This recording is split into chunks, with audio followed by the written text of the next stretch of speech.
बोलो श्री प्राणनाथ प्यारे की जय। श्री बाईजुराज महारानी की जय। श्री प्रकाश हिंदुस्तानी श्री प्राणनाथ वचनामृत तारतम सागर कोलजम स्वरूप श्रीमुखवाणी अंतर्गत प्रकरण 5 श्री सुंदरबाई के अंतर ध्यान की बितक। ये बाई सुंदर श्यामा जी अवतार पूर्ण आवेश दियो आधार। ब्रह्म सृष्टि मिने सिरदार श्री धाम धनी जी की अंगना श्री धाम धनी जी की अंगना। बोलो श्री प्राणनाथ प्यारे की जय। ये भाई सुंदर श्यामा जी अवतार श्री विजयाभिनंद बुद्ध निष्कलंक अवतार महान बुद्धि के सागर श्री इंद्रावती स्वरूपा महामती श्री प्राणनाथ जी ब्रह्म सृष्टि को फरमाते हुए प्रकाश ग्रंथ हिंदुस्तानी के 5वें प्रकरण में निजानंद स्वामी धनी श्री देवचंद्र जी महाराज इस संसार में बुद्धावतार के रूप में आप प्रकट हुए हैं। आपके प्रकटन होने के साथ ही 12,000 ब्रह्म आत्माएं इस जागने के ब्रह्मांड में भरत खंड में अवतरित हुई है। इन्हीं ब्रह्मात्माओं को जगा करके इस खेल को पूर्ण करने प्रथम जामा की लीला के रूप में सदगुरु बनकर के ब्रह्म आत्माओं को तारतम ज्ञान देने उमरकोट गांव मत्तू मेहता कुंवरबाई के घर जो पूर्व में चंद्रवंश का राजा देवापी ने ही मांग किया था कि बुद्धावतार जब होए तो जीव के रूप में वो खुद जन्म लेगा और उन्हीं तन पर परमधाम की सुंदर बाई श्यामा अवतार की शक्ति का अवतरण हो, जिससे वो प्रथम मुक्ति का अधिकार प्राप्त कर पाए। संवत 1638 में आप प्रकट हुए, तब ही परमधाम की सभी ब्रह्मात्माएं अवतरित हुई। संवत 1712 में आपकी जीवन लीला ब्रह्मात्माओं को जगाने का महत्तम कार्य आपने पूर्ण करके इंद्रावती के अंग में आप विराजमान हो गए। इंद्रावती जी के वही सदगुरु है, इसलिए इंद्रावती जी आज इस लीला को गान करते अपने सदगुरु के दिव्य चरित्र लीला का महिमा गान करते हुए कहते हैं, निजानंद के चरित्र की गाथा उदधि महान में चाहत वर्णन कर मम है बुद्धि अजान।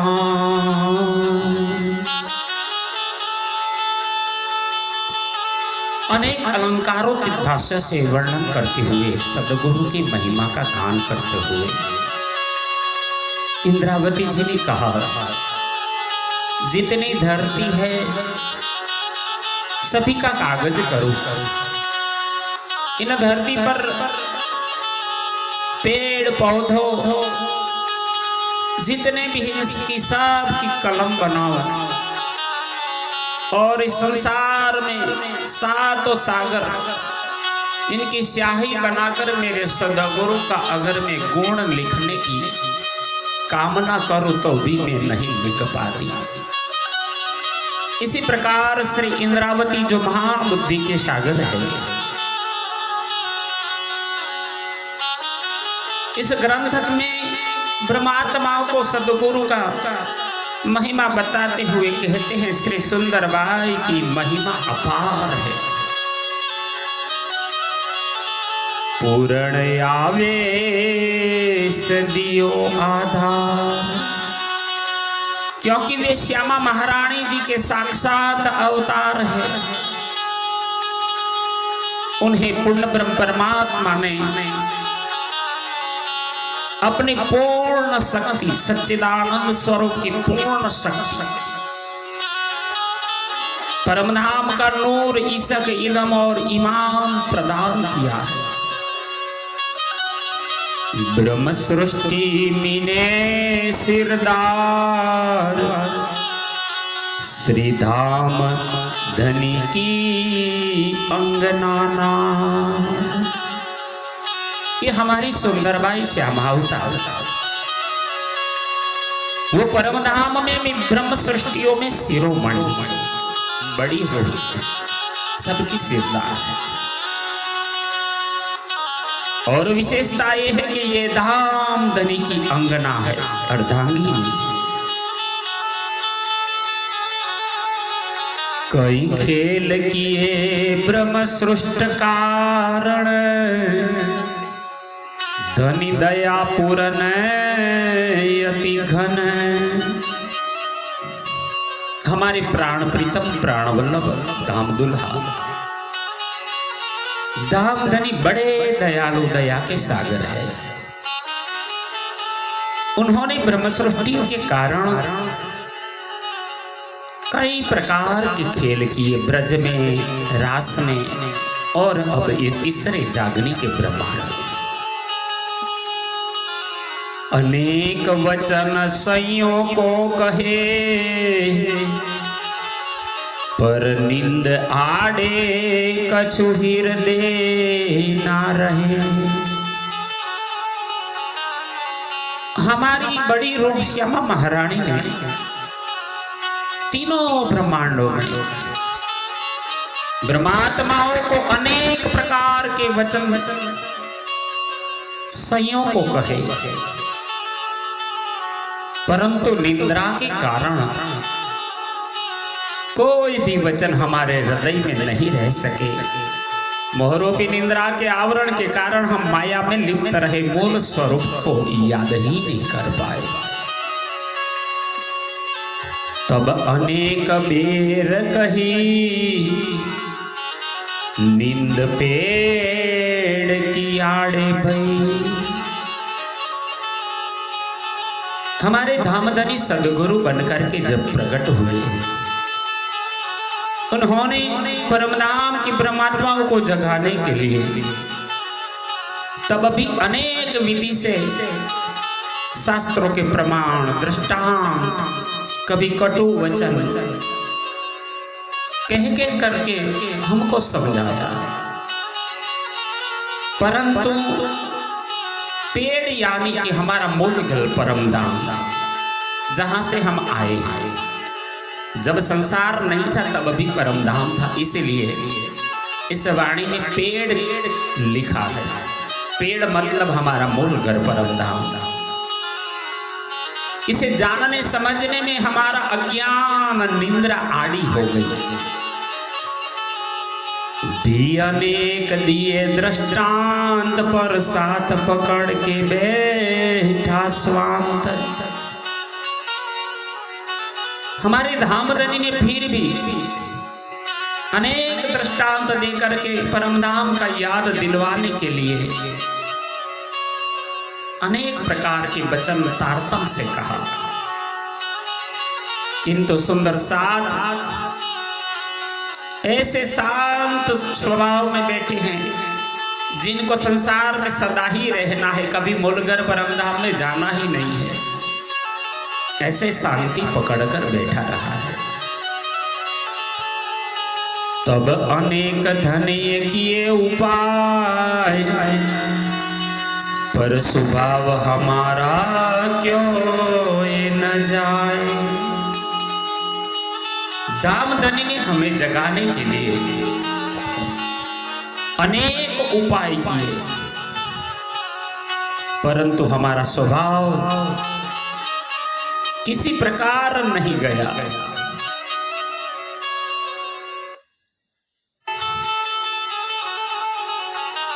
तब अनेक विध कह्या तारतम,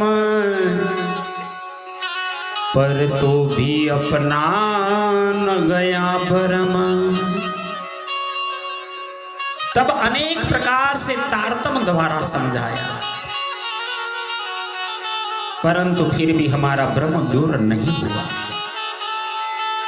तब अनेक आपन को कहे विचार, कई विध कृपा करी आधार। इंद्रावती जी ने इस बात को दोहराते हुए कहा, जब ब्रह्मात्माएं जागकर परमधाम में अपनी स्मृति को नहीं जगा पाई,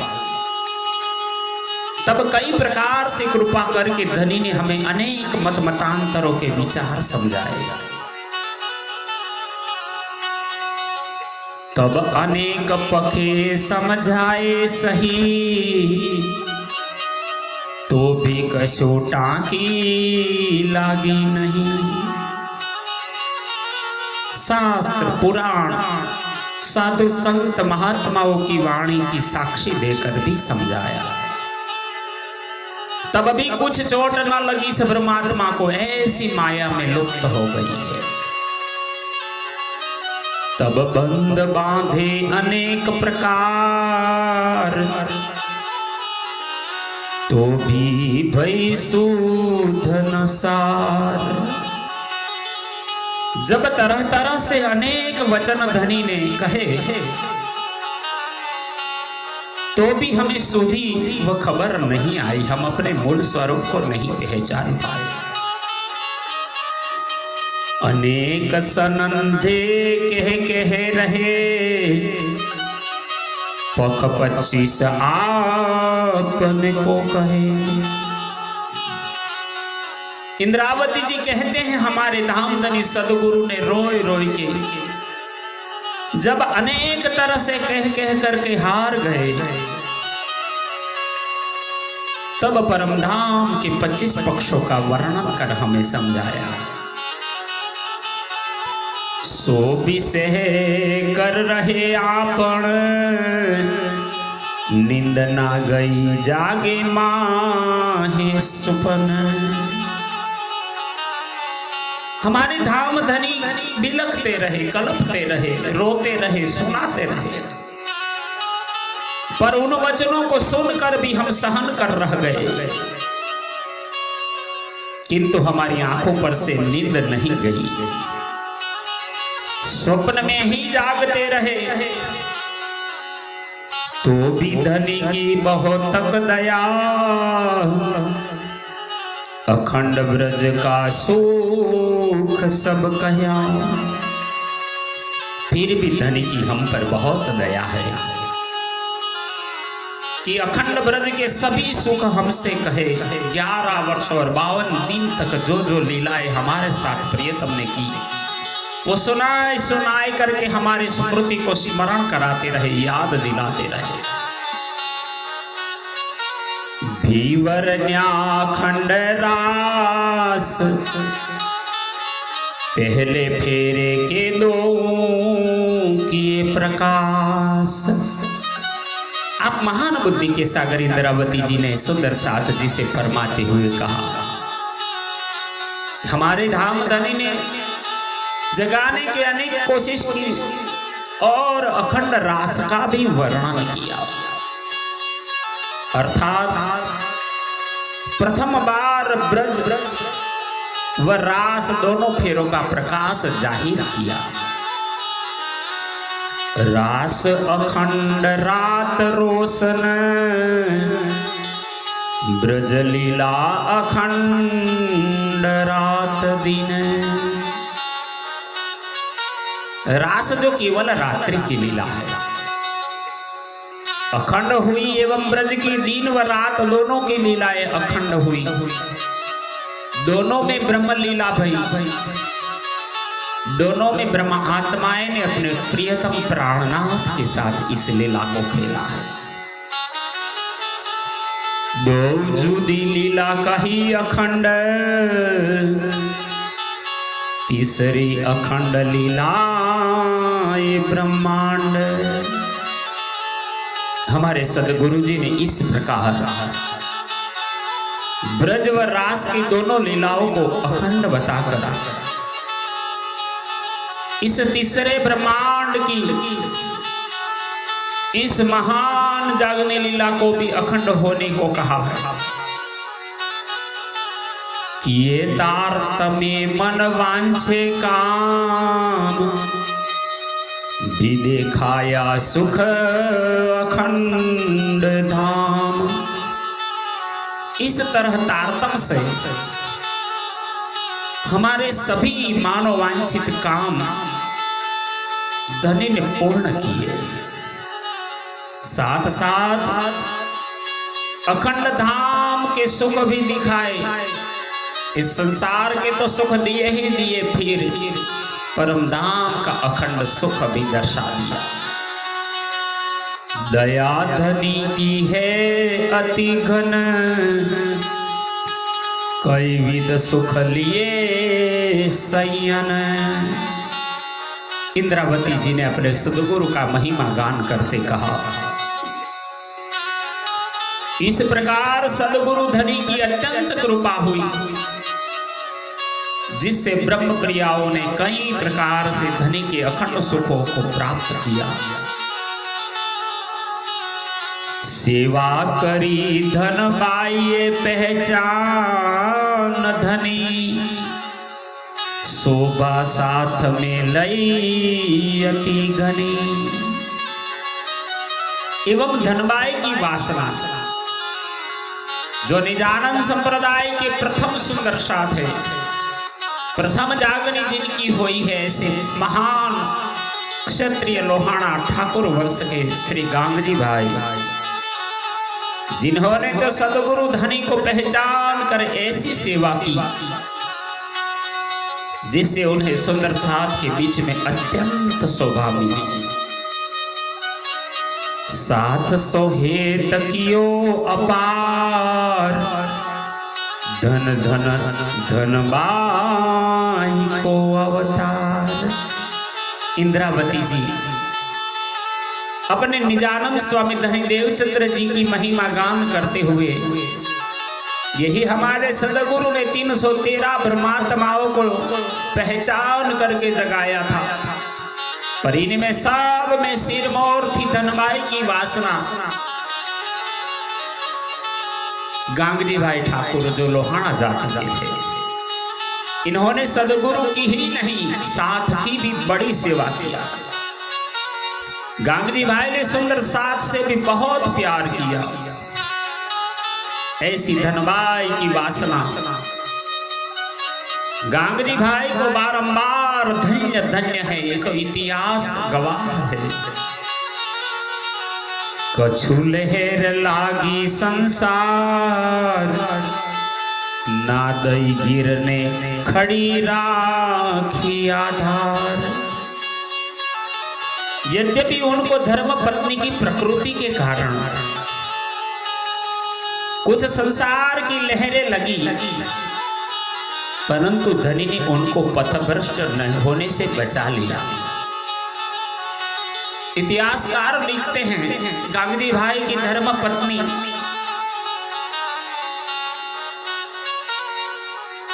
ये भी निजानंद में जुड़ी थी, पर इतनी अकल बुद्धि नहीं लगाती, इतना प्यार नहीं था। वो पूछ के प्यार करती थी, पानी पीना है, खाना खाना है, क्या करोगे आप? पूर्ण भाव से सेवा नहीं करती थी। इसी कारण कुछ विघ्न बाधाएं गांधी भाई के जीवन में भी आया। बेहवटपुर सहयो न जाय, कर पकड़ के दई पहुंचाए। संसार की कठोर लहरें सहन नहीं होती, फिर भी धनी ने हाथ पकड़कर पार पहुंचाया। तो भी सुध न भैया आपने, क्यों न छोटे मोह जलगुन। हमारे महान बुद्धि के सागर इंद्रावती जी ने सुंदर साथ जी की उसी समय की जो मनोदशा थी, इसे श्रीमुख वाणी में वर्णन करते हुए लिखा कि हमारे सदगुरु ने इतने कष्ट लिए, कागजी भाई ने बड़ी सेवा किया, फिर भी हमें सुध नहीं हुई। मोहजन के गुण किसी प्रकार से हमसे न छूट सके। हम जब धनी के पास रहते थे तो विरह वियोग करते बिलखते थे, पर जैसे संसार में चले गए सब भूलकर माया के जीव के समान विचरते थे। तब लरे हम सो अपनाएत करी, तो भी निंद हम ना पर हरी।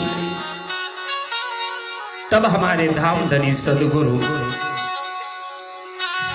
हमें जगाने के लिए अपना समझकर लड़े भी, डांटते भी थे, कटु वचन भी कहते थे, किंतु फिर भी हमने नींद नहीं छोड़ी। कई विध कहया आप आंसुआन,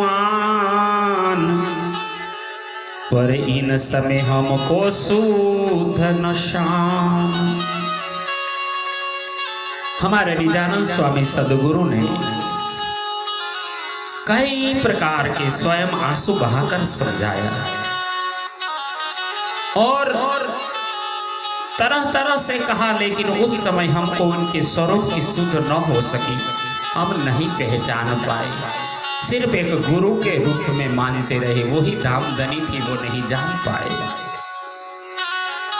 तब फिर धनिये किए विचार, साथ करो ले जाना निर्धार। तब बड़ी महिमा की बात है, इंद्रावती जी कहती है, इतना होते हुए तब फिर सदगुरु ने विचार किया कि समस्त सुंदर साथ को निश्चित ही परम धाम में ले जाना है। तब संवत 17 से 12 बरख, भादो मास उजाला पख।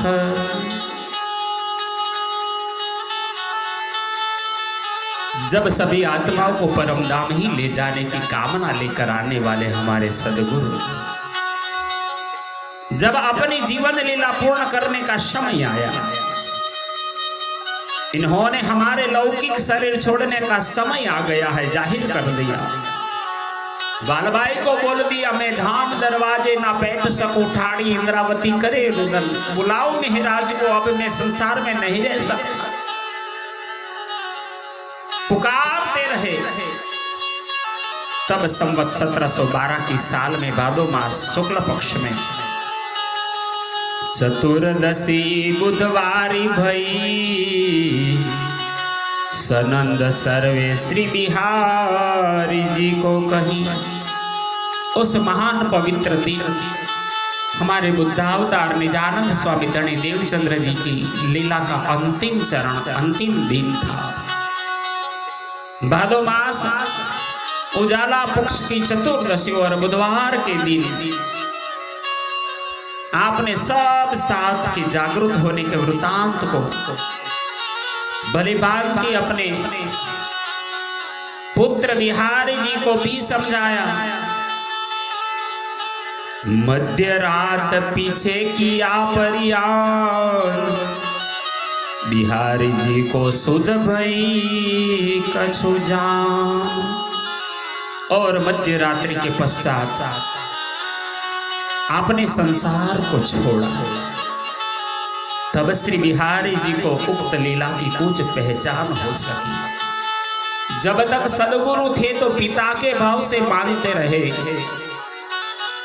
पर जब सदगुरु इस संसार को छोड़ के चले गए तब समझ में आया कि सदगुरु का महिमा क्या था। मेरे पिता ही नहीं, वो तो समस्त संसार के जगत आधार थे, दामदनी थे, वही प्राण प्रीतम थे, वही श्री राज जी थे जो सदगुरु बन करके आए। हयाती के नहीं समझे, लेकिन इनके विदा होने पर आपको सदगुरु की पहचान हुई। इन अवसर में भैया जान, मोहे फजित करी किनान। श्री इंद्रावती जी कहती है कि सदगुरु जी के इस लौकिक शरीर त्यागते समय मैं अनजान होने से घर में रह गई और मेरी समझ ने ही मुझे ऐसा शर्मिंदा किया। ना तो मोहे बुलाए के दई निध, परियास में ना गई मोह जल बुद्ध। अन्यथा सदगुरु जी ने तो पहले से ही मुझे दरौल गांव से बुलाकर अखंड जागने के कार्य करने की आज्ञा प्रदान की थी, किंतु उस समय मेरी सांसारिक बुद्धि दूर न हुई। मैं घर पे सोता रहा और सदगुरु मुझे छोड़ के चले गए। इन समय होती माया की लहर, तो भी न आया आत्म को वहेर। आप महान बुद्धि के सागर इंद्रावती जी ने ब्रह्म सृष्टि को कहा। जब सदगुरु परमधाम की तरफ प्रयाण करने वाले थे, जिस समय मेरे प्राणों के नाथ धाम धनी परमधाम की तरफ उन्मुख हुए, उस समय मुझ पर माया का प्रभाव था। तब मेरी नींद गई मेरे हाथ, श्री धाम तरफ मुख कियो श्री प्राणनाथ। इसीलिए आत्मा जागृत न हो सकी और मेरे हाथ से धाम धनी स्वरूप निधि चली गई। तब हम सो इशारत करी, कहया धाम आड़े से इंद्रावती खड़ी। आप स्वयं इंद्रावती अपना वृतांत सदगुरु के साथ संबंध का दिखाते हुए कहते हैं, मैं धरोल था तब ही मुझे बुलाकर मिलाप करके संकेत से कहा था, हे इंद्रावती मैं परम धाम में प्रवेश नहीं कर सकता, हर पल तुझे स्मरण करता हूँ। ये निजानंद की महिमा है, सुंदर साथ को जगाना है, बिना जगाए कैसे लीला को पूर्ण करूं। मैं बैठ न सको वह करे विलाप, तब मोहे बुलाए के कियो मिलाप। स्वयं सदगुरु कहते थे, हे इंद्रावती तेरे बिना मैं इस संसार को नहीं छोड़ सकता था। और इंद्रावती को 22 दिन और 22 रात तक अपने दिल पर जो बोझ था, निजानंद संप्रदाय और ब्रह्म सृष्टि को जगाने का कार्य सौंप कर दिल को हल्का किया। धाम के द्वार पर इंद्रावती खड़ी विलाप कर रही थी, क्योंकि निजानंद स्वामी श्यामावतार और इंद्रावती के बीच में 2 बरस तक विरह वियोग चलता रहा। इसी लीला को यहाँ विराम देते हुए 18 चौपाई को हमने श्रवण किया है। फिर क्रमशः आगे चलेंगे। बोलो श्री प्राणनाथ प्यारे की।